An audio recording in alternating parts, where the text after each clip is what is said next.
बहुत कॉमन हो गया आज के टाइम पे, law of attraction, law of manifestation.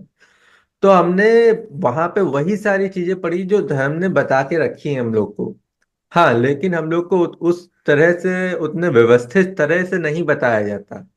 वो सारी चीजें जो है आज हम बताना चाह रहे हैं कि ये हमारे धर्म में हमेशा से ही है, ईश्वर की तरफ से ये हमेशा से संदेश आया है कि इस तरीके से जीवन जियो, इस तरीके से विचार रखो, इन चीजों से बचो।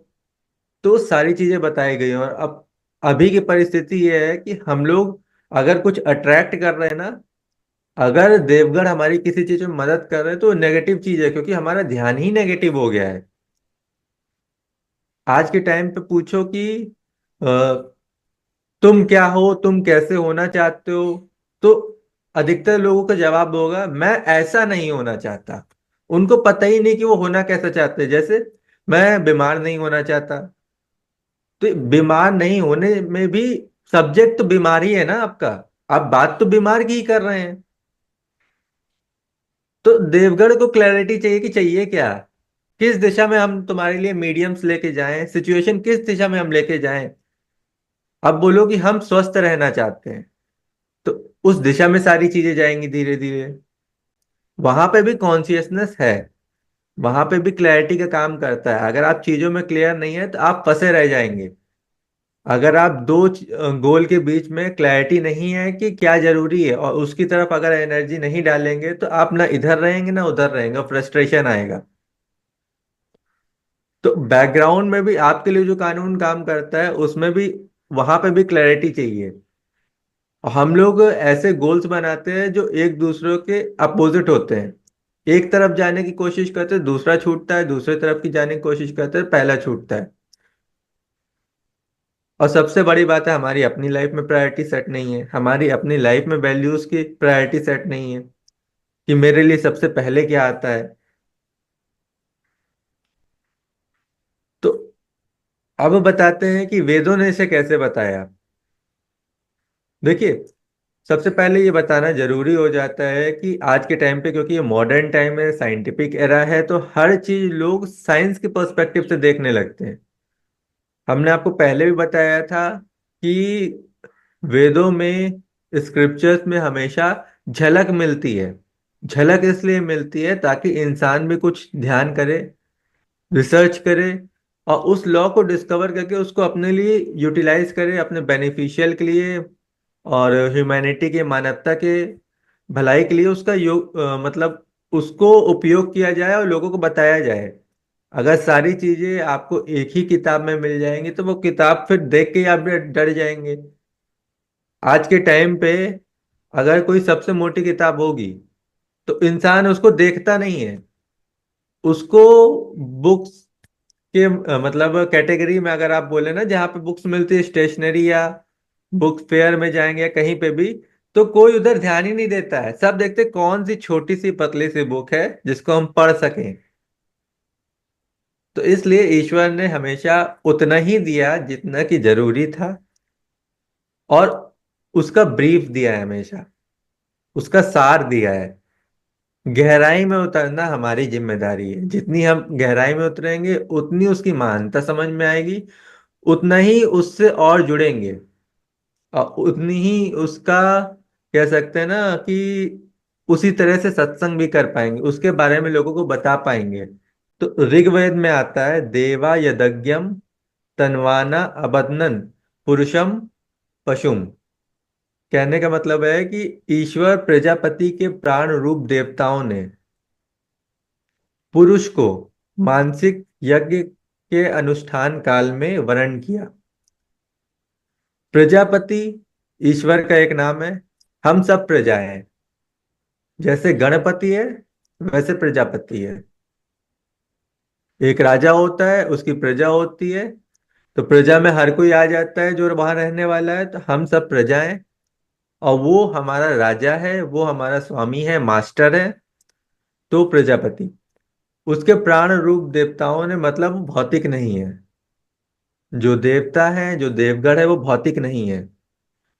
तो भौतिक नहीं है तो कहीं ना कहीं यूनिवर्स का ही पार्ट है, यूनिवर्स की ही एनर्जीज हैं। उसने पुरुष को, पुरुष मतलब सबसे पहला इंसान उस समय का, उसको मानसिक यज्ञ में, मानसिक यज्ञ होता है कि जो चीज, एक तो होता है आप फिजिकल यज्ञ कर रहे हैं, और एक यज्ञ होता है कि जो आपने सोचा है, जैसे कि हमने आपको श्री कृष्ण की के द्वारा सिखाए हुए यज्ञ और योग के बारे में बताया था, वो आपका यज्ञ मानसिक यज्ञ था। तो उस अनुष्ठान काल में वर्ण किया, उसको सेलेक्ट किया कि हाँ, अभी तक यूनिवर्स में वो जिन चीजों को सपोर्ट करते आ रहे थे, उस समय इंसान नहीं था, तो उससे पहले जानवर थे, पेड़ पौधे थे, उनका सपोर्ट होता था। अब क्योंकि इंसान आया है, इंसान की उत्पत्ति हुई है, तो अब इसके इसको सपोर्ट करने की जिम्मेदारी दी गई है। ऐसा नहीं है कि बाकी लोग के लिए उसके कानून काम नहीं करते, लेकिन इंसान को अब और ज्यादा आजादी दी गई है। पहले जो भी रचना थी, पेड़ आप देख रहे हैं, पेड़ एक जगह स्थिर है। उसके बाद रचना हुई जानवरों की, पशुओं की, तो वो मूवमेंट है, वो हलचल कर सकते हैं, इधर से उधर जा सकते हैं। और फिर उसी में एक कह दे कह दे कि बहुत तरह तरह के पशु हुए, कि कुछ शाकाहारी हैं, कुछ मांसाहारी हैं। फिर उसके बाद जो है, अब जो बारी आई है इंसान की आई है, और उस इंसान को आप जगह जगह अलग अलग नामों से पाते हैं। तो कहीं आपने स्वयंभू मनु भी सुना होगा, और यहाँ पे पुरुष के तौर पे उसको संबोधित किया गया है। तो अब देवताओं की बारी है कि अब पुरुष जो चाहेगा, पुरुष जो है पूरी मानव जाति को संबोधित करता है। अब उनका मेन फोकस ये है कि अब एक एक इंसान जो चाहेगा अपने जीवन में, वो एनर्जीज उसी दिशा में काम करेंगी। ऋग्वेद में ही बताया गया कि हर किसी को इस कानून को फॉलो करना ही करना है। मतलब जो भी कानून ईश्वर ने रखे हैं, अगर वो फॉलो नहीं किया जाएगा तो लोग सफल नहीं होंगे, उनकी जिंदगी में अस्त व्यस्तता रहेगी, मतलब एक तरीके से ठहराव नहीं होगा, शांति नहीं आएगी, और उसके कानून कोई बदल नहीं सकता।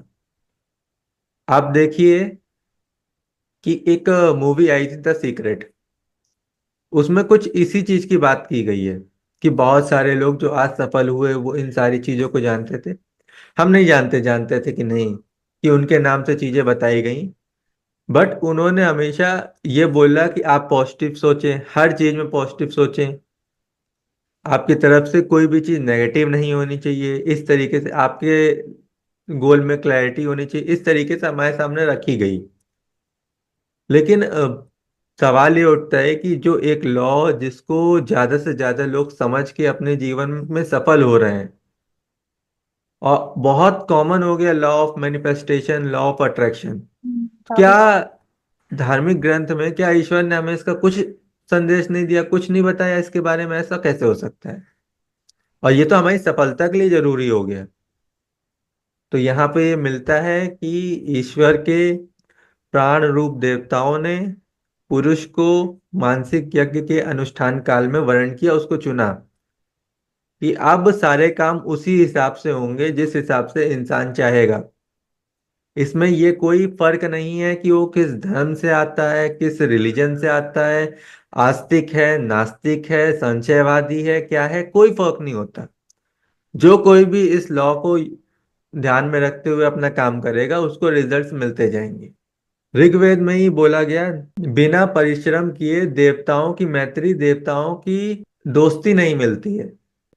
मतलब देवताओं से दोस्ती करने के लिए, दोस्ती का मतलब ये नहीं कि वो आपसे ऐसे कम्युनिकेट करेंगे, वो परिस्थितियां आपके लिए सारी जो है आपके लिए लाभकारी हो जाएंगी, आपके लिए बेनिफिशियल बन जाएंगी, जो आपके विरोध में होंगी, या जो परिस्थितियां आपके सफलता के लिए जरूरी है, धीरे धीरे उस दिशा में सारी चीजें जाएंगी। लेकिन उसके लिए भी कुछ चीजें आपको अपने अंदर ठीक करनी पड़ेगी। आपका अपने सोचने का तरीका ठीक होना चाहिए, आपके कर्म भी उसी दिशा में होने चाहिए जिस दिशा में वो आपका गोल है। गोल आपका है यूपीएससी क्रैक करना, और यहाँ बैठ के प्ले स्टेशन ज्यादा से ज्यादा खेलना है, तो वो तो आपके कर्म भी उसके खिलाफ है ना। और ये तो कर्म भूमि बताई गई है। बिल्कुल। तो देवगढ़ जो है वो हमें समर्थन देते हैं, हमें सपोर्ट करते हैं जहाँ पे हम अपना ध्यान लगाते हैं। आप जितना ध्यान जिस चीज पे लगाएंगे वही चीज आपके सामने बार बार होगी। आप देखिए, जो ये कहता है कि मैं बीमार हूं, उसके साथ बीमारी बढ़ती जाती है, हर समय कुछ ना कुछ नया निकल के आएगा। जो ये बोलता है कि विल मेरी, पावर स्ट्रांग होनी चाहिए। हाँ, विल पावर आप कह लीजिए, यहाँ पे विल पावर का रोल आता है, इच्छा शक्ति। जो बोलता है कि मेरी इम्यूनिटी कमजोर है, मैं हम्म। वीक हूं, आप देखें कि वो हमेशा उसी स्थिति में दिखेगा, कि वो हमेशा वीक ही दिखेगा। हम्म। वो कहने से ही उसके अंदर वो बदलाव आ जाते हैं कि वो वाकई वीक दिखता है। हम्म। और बहुत सारे लोग ऐसे हैं जो दवाइयां लेके भी ठीक नहीं होते, क्योंकि उनके अंदर एक थॉट हमेशा चल रहा होता है, मैं कभी ठीक नहीं हो सकता। और ईश्वर की तरफ से हमें हमेशा संदेश मिला है, जब भी आप कोई ग्रंथ पढ़ेंगे तो आप पाएंगे कि हमेशा सकारात्मक रहने पर ध्यान दिलाया गया है।